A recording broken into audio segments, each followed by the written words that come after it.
I really don't want to be one of those accounts that's like, psychiatry doesn't want you to know this, but so instead, I'm just going to tell you what I do want you to know about psychiatry.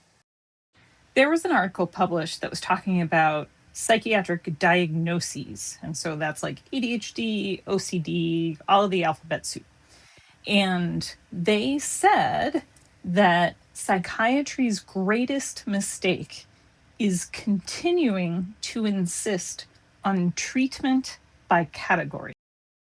So, like, what does that mean? So, the idea that we choose medications, therapies, and other treatments based on the category of your diagnosis, what letters of the alphabet soup that your provider has assigned to. And the thing about that is that a lot of people come to me and they're like, I don't think I've been diagnosed with anything.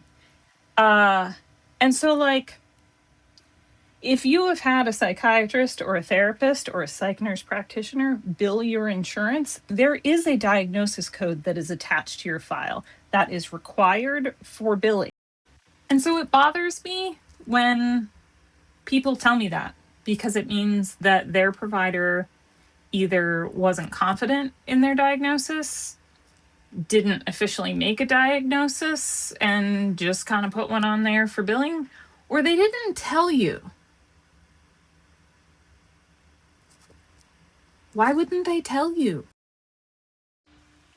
And I think one of the reasons they don't tell you is because we have some awareness that this treatment by category is kind of a myth. And we need this myth because we do need to differentiate between two clinical presentations that may look similar. And so OCD is commonly misdiagnosed as something else. And having the diagnostic criteria, all those little checkboxes for OCD, will tell us that we need a certain type of medication. If we think instead of OCD that it's ADHD, we're going to give you the wrong medication, maybe? Like, that's not, we need these categories. We need these perspectives, these lenses to look at you through and consider what's going to help. What is driving the bus? What is the medication? What is the neurotransmitter that we got to tickle? What is the therapy that you need? That is why we have this book. That is why those checklists exist. And we made it up. People wrote the book. People decided on the checklists. And we changed those checklists. We revised the DSM.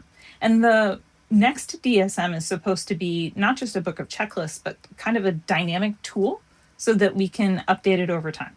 And all of this diagnostic specificity is very helpful on one hand. And we made it up. We made it up. It is not a bacteria cell that goes under a microscope. We made it. And that doesn't mean that it doesn't have scientific rigor. That doesn't mean that it's nonsense or not helpful. But what it does mean is that the DSM does not define you. And so if you are frustrated with misdiagnosis, changed diagnosis, and failed treatments, you are not alone. Diagnoses are the opinion of your provider. They are the lens with which they look at you to try to help you. They don't define you. They never could. So don't let them.